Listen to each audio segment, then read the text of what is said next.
Imaginez faire un autoportrait pour vous, pour moi.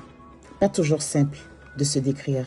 Alors pour ces femmes écorchées vives, blessées par la vie, qui se retrouvent dans cet endroit confiné, privées de liberté, imaginez l'outil extraordinaire que peut être pour eux, pour elles, la lecture, l'écriture.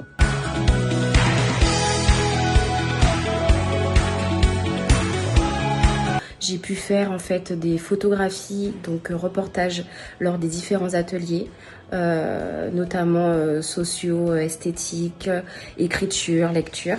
Et j'ai aussi animé un atelier autour de la photo d'art et de l'autoportrait.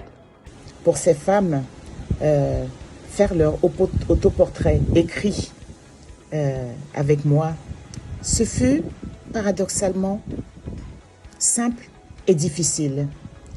Ce fut simple parce que l'écriture, elles ont réellement choisi ce mode d'expression. Elles s'en sont emparées, vais-je dire. Ce fut difficile parce qu'elles portent en elles les blessures du passé, du présent et les craintes de l'avenir. Moi, j'ai pu intervenir avec mon club de lecture Black Lives Matter pour organiser un échange littéraire avec 8 femmes détenues. Le bouquin qui avait été choisi s'appelle La vie sans phare de Maryse Condé. C'est une expérience vraiment riche. C'est un milieu particulier forcément. Moi j'ai beaucoup apprécié et je pense que les retours aussi ont été positifs de leur part. Alors voilà, la littérature ça rassemble et c'est toute la richesse de cet art. Et imaginez un peu les bienfaits de cette association lorsqu'ils interviennent auprès d'elles. Parce que les aider, c'est aussi nous aider nous en tant que membres de la même société. Je pense que ma présence et ces ateliers ont apporté à ces 8 femmes incarcérées qui ont pu avoir accès à l'atelier, aux ateliers, de reconnecter à soi, à l'image de soi, à mettre des mots sur les émotions, à pouvoir décrypter, déchiffrer ce qu'elles ont pu ressentir ou ce qu'elles ressentent. J'ai participé pendant tout le mois de juillet à l'atelier socio-esthétique et aux ateliers d'écriture. Ça a été un super mois qui nous a permis de pouvoir nous évader de la prison. Le fait de prendre soin de soi une fois par semaine pendant tout le mois de juillet, ça a été un réel plaisir. Je pense que c'est essentiel de pouvoir avoir des livres, pouvoir s'évader, sortir de tous ces barreaux.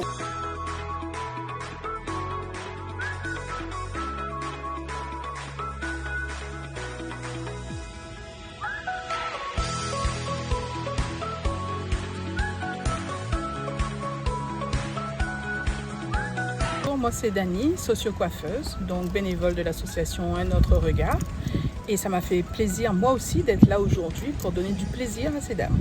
J'ai accompagné ce matin l'événement avec l'association Un Autre Regard qui sont venus du coup maquiller, coiffer les femmes incarcérées à Demingeau. À travers mes photos, ce que je recherchais c'était surtout faire ressortir l'émotion, l'estime de soi à travers la photo et on verra quand elles les verront tout simplement.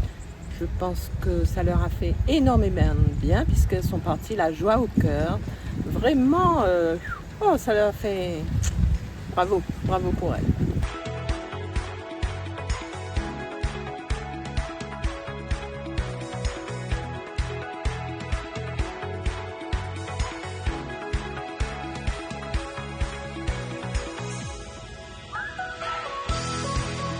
Aujourd'hui, avec l'association Nucléaire pour en sortir, nous avons réalisé donc 2 ateliers collectifs sur le thème de prendre soin de soi et autoportrait, donc savoir se mettre en valeur. Et donc c'est un cours de maquillage où 12 détenues ont pu apprendre à se maquiller, à se sentir belles, à prendre soin d'elles, à se mettre en valeur, dans le but aussi de restaurer l'image de soi et l'estime de soi. Donc j'ai réalisé des photos de l'atelier et derrière on a tiré quelques beaux portraits de toutes ces très belles femmes. Elles passaient vraiment un moment magique. Je les ai trouvées pétillantes toutes et j'étais vraiment contente d'être là. Ce partage, ce lien,